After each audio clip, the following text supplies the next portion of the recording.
ଜଗନ୍ନାଥ। ବନ୍ଧୁଗଣ, ଆଜି ହେଉଛି 31 ମେ 2025 ଶନିବାର, ଜ୍ୟେଷ୍ଠ ମାସ ଶୁକ୍ଳପକ୍ଷ ପଞ୍ଚମୀ। ଆଜିର ସୂର୍ଯ୍ୟୋଦୟ ସମୟ ସକାଳ 5ଟା 6 ଏବଂ ସୂର୍ଯ୍ୟାସ୍ତ ସମୟ ସନ୍ଧ୍ୟା 6ଟା 22। ବର୍ତ୍ତମାନ ଆସନ୍ତୁ ଜାଣିବା ଆଜିର ରାଶିଫଳ ବିଷୟରେ। ପ୍ରଥମେ ଜାଣିବା ମେଷ ରାଶି ବିଷୟରେ। ମେଷ ରାଶି ଆଜି ଅପରାହ୍ନ 1ଟା 48 ପର୍ଯ୍ୟନ୍ତ ଦ୍ୱାଦଶ ଚନ୍ଦ୍ର ଯୋଗୁଁ ମନରେ ଦୁଶ୍ଚିନ୍ତା, ଦୁର୍ଭାବନା ଓ ହତୋତ୍ସାହ ଭାବ ଲୋପ ପାଇବ ଏବଂ ଅଯଥା ଖର୍ଚ୍ଚ, ବଦ ଖର୍ଚ୍ଚରୁ ସାମୟିକ ମୁକ୍ତି ମିଳିବ। ଖର୍ଚ୍ଚ ପ୍ରତି ଅନାଗ୍ରହ ଓ ସଞ୍ଚୟ ପ୍ରତି ମନରେ ଆଗ୍ରହ ପ୍ରକାଶ ପାଇବ ଏବଂ ଆୟର କିଛି ଅଂଶ ସଞ୍ଚୟରେ ବିନିଯୋଗ କରିବେ। ବାଣିଜ୍ୟ, ବ୍ୟବସାୟ ଓ ପରିବହନରେ ଆୟ ଅତି ଉତ୍ତମ ହେବ ଏବଂ କର୍ମରେ ସଫଳତା ଓ ସମ୍ମାନ ମିଳିବ। ଏହାପରେ ଘାତଚନ୍ଦ୍ର ଯୋଗୁଁ ମନରେ ବିରକ୍ତି ଭାବ ଓ ଚିଡ଼ଚିଡ଼ାପଣ ପ୍ରକାଶ ପାଇବ ଏବଂ ନିଜର ଲୋକମାନେ ଶତ୍ରୁତା ଆଚରଣ କରିବେ। ମନରେ ଅସ୍ଥିରତା, ପରିବାରରେ ମତାନ୍ତର, ବାଣିଜ୍ୟ ବ୍ୟବସାୟରେ କ୍ଷତି ଏବଂ କର୍ମରେ ବିଫଳତା ଓ ବହୁବିଧ ସମସ୍ୟା ଭୋଗିବେ। ଆପଣଙ୍କ ପାଇଁ ଆଜି ଶୁଭ ରଙ୍ଗ ସିଲଭର, ଶୁଭ ସଂଖ୍ୟା 6। ଆଜି ଆପଣ ପ୍ରଭୁ ସ୍କନ୍ଦଙ୍କୁ ଆରାଧନା କରନ୍ତୁ। ଆପଣଙ୍କ ଦିନଟି ଭଲରେ କଟିବ। ତାପରେ ଜାଣିବା ବୃଷ ରାଶି ବିଷୟରେ। ବୃଷ ରାଶି ଆଜି ଘାତବାର ଏବଂ ଏକାଦଶ ଓ ଦ୍ୱାଦଶ ଚନ୍ଦ୍ର ଉଭୟ ଭୋଗ ହେଉଥିବାରୁ ଘାତବାରର ପ୍ରଭାବ ରହିବ ନାହିଁ। ଅଯଥା ଖର୍ଚ୍ଚ, ବଦ ଖର୍ଚ୍ଚ ଓ ପରିବାରର ଖର୍ଚ୍ଚ ଭାର ଅପେକ୍ଷାକୃତ କମ୍ ରହିବ ଏବଂ ଖର୍ଚ୍ଚ ଭାରରେ ଅତିଷ୍ଠ ହୋଇ ଟାଳଟୁଳ ନୀତି ଅବଲମ୍ବନ କରିବେ। କୌଣସି ବୈବାହିକ କର୍ମ, ମାଙ୍ଗଳିକ କର୍ମ କିମ୍ବା ଧାର୍ମିକ କର୍ମରେ ଧନ ବ୍ୟୟ କରିବେ। ବାଣିଜ୍ୟ, ବ୍ୟବସାୟ ଓ ପରିବହନରେ ଆୟ ଅତି ଉତ୍ତମ ହେବ ଏବଂ ଆୟର କିଛି ଅଂଶ ସଞ୍ଚୟରେ ବିନିଯୋଗ କରିବେ। କର୍ମରେ ଆଶାଠାରୁ ଅଧିକ ସଫଳତା ଏବଂ ସମସ୍ତ ଅଟକିଥିବା କାମକୁ ସଫଳତାର ସହ ସମ୍ପାଦନ କରିବେ। ଯେଉଁମାନଙ୍କର ମୃଗଶିରା ବୃଷ, ସେମାନେ ଆଜି ଉପକୃତ ହେବେ। ଆପଣଙ୍କ ପାଇଁ ଆଜି ଶୁଭ ରଙ୍ଗ ଧଳା, ଶୁଭ ସଂଖ୍ୟା 4। ଆଜି ଆପଣ ମା ଗାୟତ୍ରୀଙ୍କୁ ଆରାଧନା କରନ୍ତୁ। ଆପଣଙ୍କ ଦିନଟି ଭଲରେ କଟିବ। ତାପରେ ଜାଣିବା ମିଥୁନ ରାଶି ବିଷୟରେ। ମିଥୁନ ରାଶି ଆଜି ଦଶମ ଓ ଏକାଦଶ ଚନ୍ଦ୍ର ଉଭୟ ଭୋଗ ହେଉଥିବାରୁ ଏବଂ ବୁଧ ଓ କେତୁଙ୍କ ନକ୍ଷତ୍ର ଭୋଗ ଯୋଗୁଁ ଆକସ୍ମିକ ଧନଲାଭ, କୌଣସି ବିଶେଷ ସୂତ୍ରରୁ ଧନ ପ୍ରାପ୍ତି ଏବଂ ଅନ୍ୟକୁ ଦେଇଥିବା ଧନ ଓ ହୃଦ୍ଧନ ଫେରି ପାଇବେ। ଭାଗ୍ୟରେ, କର୍ମରେ, ଆର୍ଥିକ ଅବସ୍ଥାରେ ଉନ୍ନତି ଆସିବ ଏବଂ ଧନର ସଦ୍ବିନିଯୋଗ କରିବେ। ମନରେ ଉନ୍ନତ ଚିନ୍ତାଧାରା, ଉଚ୍ଚାଭିଳାଷ ପ୍ରକାଶ ପାଇବ ଏବଂ ଉନ୍ନତିମୂଳକ କର୍ମରେ ଧ୍ୟାନ ଅଧିକ ରହିବ। ବାଣିଜ୍ୟ, ବ୍ୟବସାୟ ଓ ପରିବହନରେ ଆୟ ଅତି ଉତ୍ତମ ହେବ ଏବଂ କର୍ମରେ ସଫଳତା ଓ କର୍ମସ୍ଥାନର ସମସ୍ତ ସୁବିଧା ସୁଯୋଗ ହାସଲ କରିବେ। ଆପଣଙ୍କ ପାଇଁ ଆଜି ଶୁଭ ରଙ୍ଗ ମେରୁନ୍, ଶୁଭ ସଂଖ୍ୟା 4। ଆଜି ଆପଣ ଭଗବାନ ବିଷ୍ଣୁଙ୍କୁ ଆରାଧନା କରନ୍ତୁ। ଆପଣଙ୍କ ଦିନଟି ଭଲରେ କଟିବ। ତାପରେ ଜାଣିବା କର୍କଟ ରାଶି ବିଷୟରେ। କର୍କଟ ରାଶି ଆଜି ଅପରାହ୍ନ 1ଟା 48 ପର୍ଯ୍ୟନ୍ତ ନବମ ଚନ୍ଦ୍ର ଯୋଗୁଁ ମାନ ସମ୍ମାନ ହାନି, ମାନସିକ ଦୁଶ୍ଚିନ୍ତା, ପରିବାରରେ ମନୋମାଳିନ୍ୟ ଏବଂ ଅପମାନ, ଅପଯଶ ଓ ଅପନିନ୍ଦା ମିଳିବ। ବାଣିଜ୍ୟ, ବ୍ୟବସାୟ ଓ ପରିବହନରେ ମାନ୍ଦାବସ୍ଥା ଲାଗି ରହିବ ଏବଂ କର୍ମରେ ବିଫଳତା ଓ ସହକର୍ମୀଙ୍କ ଉପହାସର ପାତ୍ର ହେବେ। ଏହାପରେ ଦଶମ ଚନ୍ଦ୍ର ଯୋଗୁଁ ଦୁଃଖ, କ୍ଲେଶ, ଶୋକ, ମାନସିକ ଅବସାଦରୁ ସାମୟିକ ମୁକ୍ତି ମିଳିବ ଏବଂ ପରିବାରରେ ହସ ଖୁସି ଅତୁଟ ରହିବ। କର୍ମ ପ୍ରତି ଏକାଗ୍ରତା, ଆନ୍ତରିକତା ଅଧିକ ରହିବ ଏବଂ ସମସ୍ତ କର୍ମରେ ଆଶାଠାରୁ ଅଧିକ ସଫଳତା ମିଳିବ। ବାଣିଜ୍ୟ, ବ୍ୟବସାୟ ଓ ପରିବହନରେ ଆୟ ମଧ୍ୟମ ହେବ ଏବଂ ଦେହ ମନ ସୁସ୍ଥ ରହିବ। ଯେଉଁମାନଙ୍କର ପୁନଃବସୁ ଓ ଅଶ୍ଳେଷା କର୍କଟ, ସେମାନେ ଆଜି ଉପକୃତ ହେବେ। ଆପଣଙ୍କ ପାଇଁ ଆଜି ଶୁଭ ରଙ୍ଗ ଲାଲ, ଶୁଭ ସଂଖ୍ୟା 3। ଆଜି ଆପଣ ଭଗବାନ ବିଷ୍ଣୁଙ୍କୁ ଆରାଧନା କରନ୍ତୁ। ଆପଣଙ୍କ ଦିନଟି ଭଲରେ କଟିବ। ତାପରେ ଜାଣିବା ସିଂହ ରାଶି ବିଷୟରେ। ସିଂହ ରାଶି ଆଜି ଘାତବାର ଏବଂ ଅଷ୍ଟମ ଚନ୍ଦ୍ର ଉଭୟ ଭୋଗ ହେଉଥିବାରୁ ବାଦ ବିବାଦ, ସ୍ୱାସ୍ଥ୍ୟ, ଆର୍ଥିକ କାରବାର, ଗୁରୁଜନଙ୍କ ସହ କଥାବାର୍ତ୍ତା ବେଳେ ସତର୍କତା ଅବଲମ୍ବନ କରିବେ। ମାନ ସମ୍ମାନ ହାନି, ମାନସିକ ଦୁଶ୍ଚିନ୍ତା, ପରିବାରରେ ମନୋମାଳିନ୍ୟ, ସ୍ୱଜନରେ ବିବାଦ, ପଡ଼ୋଶୀଙ୍କ ସହ ତିକ୍ତତା ଏବଂ ନିଜର ପ୍ରିୟ ବନ୍ଧୁ କିମ୍ବା ପୁରାତନ ବନ୍ଧୁଙ୍କ ସହ ବିବାଦ ହେବ। ବାଣିଜ୍ୟ, ବ୍ୟବସାୟରେ କ୍ଷତି ଦେଖାଦେବ ଏବଂ କର୍ମରେ ବିଫଳତା ଓ ପଦସ୍ଥ ଅଧିକାରୀଙ୍କ ରୋଷର ଶିକାର ହେବେ। ଯେଉଁମାନଙ୍କର ମଘା ଓ ଉତ୍ତରା ଫାଲ୍ଗୁନୀ ସିଂହ, ସେମାନେ ଆଜି ସତର୍କ ହେବେ। ଆପଣଙ୍କ ପାଇଁ ଆଜି ଶୁଭ ରଙ୍ଗ ଧଳା, ଶୁଭ ସଂଖ୍ୟା 6। ଆଜି ଆପଣ ମା ମାତଙ୍ଗୀଙ୍କୁ ଆରାଧନା କରନ୍ତୁ। ଆପଣଙ୍କ ଦିନଟି ଭଲରେ କଟିବ। ତାପରେ ଜାଣିବା କନ୍ୟା ରାଶି ବିଷୟରେ। କନ୍ୟା ରାଶି ଆଜି ଅପରାହ୍ନ 1:48 ପର୍ଯ୍ୟନ୍ତ ସପ୍ତମ ଚନ୍ଦ୍ର ଯୋଗୁଁ ମାନସିକ ଶାନ୍ତି ଏବଂ ଦାମ୍ପତ୍ୟ ଜୀବନରେ ମଧୁରତା ଆସିବ। ପୁତ୍ର, କନ୍ୟା, ଭାତୃଭଗ୍ନୀଙ୍କ ବୈବାହିକ କର୍ମର ଆୟୋଜନ କରିବେ କିମ୍ବା କୌଣସି ବୈବାହିକ କର୍ମରେ ପରିବାର ସହ ଯୋଗ ଦେବେ। ବାଣିଜ୍ୟ, ବ୍ୟବସାୟ ଓ ପରିବହନରେ ଆୟ ଅତି ଉତ୍ତମ ହେବ ଏବଂ କର୍ମରେ କିଛିଟା ସଫଳତା ମିଳିବ।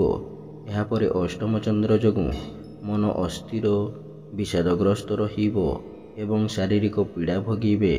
ବାଣିଜ୍ୟ, ବ୍ୟବସାୟ ଓ ପରିବହନରେ କ୍ଷତି ପହଞ୍ଚିବ ଏବଂ କର୍ମରେ ବିଫଳତା ଓ ବାଧାବିଘ୍ନ ଲାଗି ରହିବ।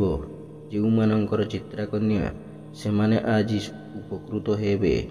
ଆପଣଙ୍କ ପାଇଁ ଆଜି ଶୁଭ ରଙ୍ଗ ସବୁଜ, ଶୁଭ ସଂଖ୍ୟା 8। ଆଜି ଆପଣ ମା ଛିନ୍ନମସ୍ତାଙ୍କୁ ଆରାଧନା କରନ୍ତୁ। ଆପଣଙ୍କ ଦିନଟି ଭଲରେ କଟିବ। ତାପରେ ଜାଣିବା ତୁଳା ରାଶି ବିଷୟରେ। ତୁଳା ରାଶି ଆଜି ସପ୍ତମ ଚନ୍ଦ୍ର, ଶନିବାର ଏବଂ ବୁଧ, କେତୁ ଉଭୟଙ୍କ ନକ୍ଷତ୍ର ଭୋଗ ହେଉଥିବାରୁ ମନରେ ପ୍ରସନ୍ନତା, ଶରୀରରେ ସୁସ୍ଥତା, ପରିବାରରେ ମିତ୍ରତା, ଦାମ୍ପତ୍ୟ ଜୀବନରେ ମଧୁରତା, ଚାଲିଚଳନରେ ସଂଯମତା, ବଚନରେ ମଧୁରତା ଏବଂ ସମସ୍ତ କର୍ମରେ ସ୍ୱଚ୍ଛତା ଓ ସମୟାନୁବର୍ତ୍ତିତା ଆପଣାଇବେ। ପରିଚିତ ମହିଳାଙ୍କଠାରୁ ସାହାଯ୍ୟ, ସହଯୋଗ ଓ ଧନ ପାଇବେ। ବାଣିଜ୍ୟ, ବ୍ୟବସାୟ ଓ ପରିବହନରେ ଆୟ ଅତି ଉତ୍ତମ ହେବ ଏବଂ କର୍ମରେ ସଫଳତା ଓ ମହିଳା ସହକର୍ମୀଙ୍କ ସାହାଯ୍ୟ, ସହଯୋଗ ପ୍ରାପ୍ତ କରିବେ। ଯେଉଁମାନଙ୍କର ଚିତ୍ରା ଓ ବିଶାଖା ତୁଳା, ସେମାନେ ଆଜି ସୁଫଳ ପାଇବେ। ଆପଣଙ୍କ ପାଇଁ ଆଜି ଶୁଭ ରଙ୍ଗ ନୀଳ, ଶୁଭ ସଂଖ୍ୟା 2। ଆଜି ଆପଣ ମା ବଗଳାମୁଖୀଙ୍କୁ ଆରାଧନା କରନ୍ତୁ। ଆପଣଙ୍କ ଦିନଟି ଭଲରେ କଟିବ। ତାପରେ ଜାଣିବା ବିଛା ରାଶି ବିଷୟରେ। ବିଛା ରାଶି ଆଜି ଅପରାହ୍ନ 1:48 ପର୍ଯ୍ୟନ୍ତ ପଞ୍ଚମ ଚନ୍ଦ୍ର ଯୋଗୁଁ ସେ ସମୟ ପର୍ଯ୍ୟନ୍ତ ମନ ଅସ୍ଥିର, ବିଷାଦଗ୍ରସ୍ତ, ଚାପଗ୍ରସ୍ତ ରହିବ ଏବଂ ପରିବାରରେ ଅଶାନ୍ତିର ବାତାବରଣ ରହିବ। ସନ୍ତାନମାନେ ବିଶୃଙ୍ଖଳିତ ହେବେ ଏବଂ ପିତାମାତାଙ୍କ ସ୍ୱାସ୍ଥ୍ୟଗତ ସମସ୍ୟା ଦେଖାଦେବ। ବାଣିଜ୍ୟ, ବ୍ୟବସାୟରେ ମାନ୍ଦାବସ୍ଥା ଲାଗି ରହିବ ଏବଂ କର୍ମରେ ପରିଶ୍ରମ ତୁଳନାରେ ସଫଳତା ମିଳିବ ନାହିଁ। ଏହାପରେ ଷଷ୍ଠ ଚନ୍ଦ୍ର ଯୋଗୁଁ ସ୍ଥିତିରେ ସମ୍ପୂର୍ଣ୍ଣ ପରିବର୍ତ୍ତନ ଆସିବ ଏବଂ ଦେହ ମନ ସୁସ୍ଥ ରହିବ। ବାଣିଜ୍ୟ, ବ୍ୟବସାୟ ଓ ପରିବହନରେ ଆୟ ଅତି ଉତ୍ତମ ହେବ ଏବଂ ନୂତନ ବ୍ୟବସାୟର ସୁଯୋଗ ଜୁଟିବ। କର୍ମରେ ସଫଳତା ଏବଂ ନିଜର ଶ୍ରେଷ୍ଠତା ପ୍ରତିପାଦନ କରିବେ। ଯେଉଁମାନଙ୍କର ବିଶାଖା ଓ ଜ୍ୟେଷ୍ଠ ବିଛା, ସେମାନେ ଆଜି ଉପକୃତ ହେବେ। ଆପଣଙ୍କ ପାଇଁ ଆଜି ଶୁଭ ରଙ୍ଗ ହଳଦିଆ, ଶୁଭ ସଂଖ୍ୟା 3। ଆଜି ଆପଣ ପ୍ରଭୁ ହନୁମାନଙ୍କୁ ଆରାଧନା କରନ୍ତୁ। ଆପଣଙ୍କ ଦିନଟି ଭଲରେ କଟିବ। ତାପରେ ଜାଣିବା ଧନୁ ରାଶି ବିଷୟରେ। ଧନୁ ରାଶି ଆଜି ଅପରାହ୍ନ 1:48 ପର୍ଯ୍ୟନ୍ତ ଘାତ ଚନ୍ଦ୍ର ଏବଂ ପରେ ପଞ୍ଚମ ଚନ୍ଦ୍ର ଯୋଗୁଁ ଧନକ୍ଷତି, ମାନସିକ ଅସ୍ଥିରତା, ପରିବାରରେ ମନୋମାଳିନ୍ୟ, ସ୍ୱଜନରେ ବିବାଦ, ପଡ଼ୋଶୀଙ୍କ ସହ ତିକ୍ତତା, ଯାନବାହନରେ ଖର୍ଚ୍ଚାନ୍ତ ଏବଂ ଆର୍ଥିକ ଠକାମିରେ ପଡ଼ିପାରନ୍ତି। ବାଣିଜ୍ୟ, ବ୍ୟବସାୟ ଓ ପରିବହନରେ ଆୟଠାରୁ ବ୍ୟୟ ଅଧିକ ହେବ ଏବଂ କର୍ମରେ ବିଫଳତା, ସମ୍ମାନ ହାନି ଓ ପଦସ୍ଥ ଅଧିକାରୀଙ୍କ ରୋଷର ଶିକାର ହେବେ। ସନ୍ତାନମାନଙ୍କ କର୍ମ ଓ ପିତାମାତାଙ୍କ ସ୍ୱାସ୍ଥ୍ୟକୁ ନେଇ ଚିନ୍ତିତ ହେବେ ଏବଂ ପରିବାରରେ ଅଶାନ୍ତିର ବାତାବରଣ ଲାଗି ରହିବ। ଯେଉଁମାନଙ୍କର ମୂଳା ଓ ଉତ୍ତର ଆଷାଢ଼ ଧନୁ, ସେମାନେ ଆଜି ସତର୍କ ହେବେ।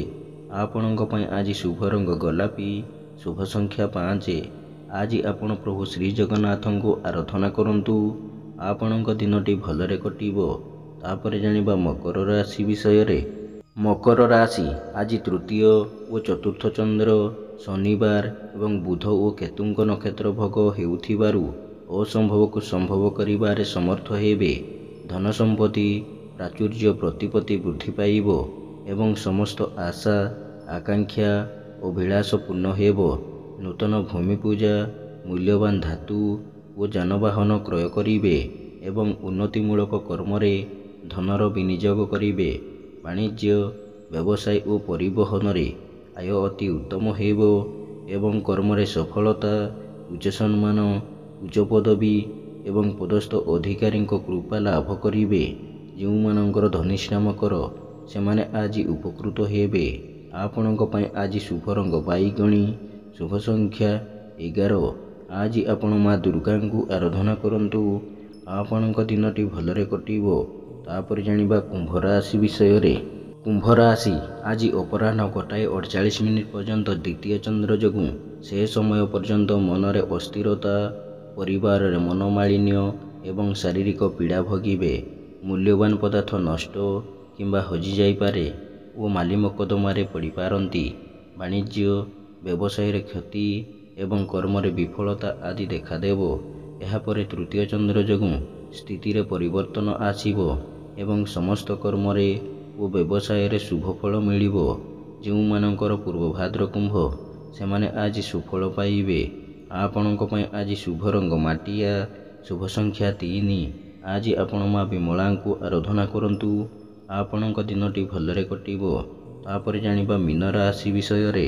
ମୀନ ରାଶି ଆଜି ଅପରାହ୍ନ 1:48 ପର୍ଯ୍ୟନ୍ତ ଶ୍ରୀଚନ୍ଦ୍ର ଯୋଗୁଁ ସେ ସମୟ ପର୍ଯ୍ୟନ୍ତ ଧନ, ମାନ ସମ୍ମାନ, ସ୍ୱଜନରେ ସୁସମ୍ପର୍କ, ପରିବାରରେ ସୁଖ ଶାନ୍ତି, ଲକ୍ଷ୍ମୀଙ୍କର କୃପା ଏବଂ ସୁଖାଦ୍ୟ ସୁବସନ ପ୍ରାପ୍ତି ହେବ।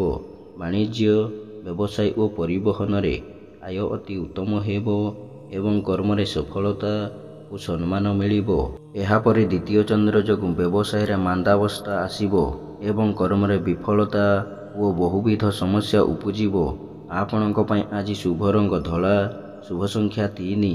ଆଜି ଆପଣ ମା ଧୂମାବତୀଙ୍କୁ ଆରାଧନା କରନ୍ତୁ। ଆପଣଙ୍କ ଦିନଟି ଭଲରେ କଟିବ।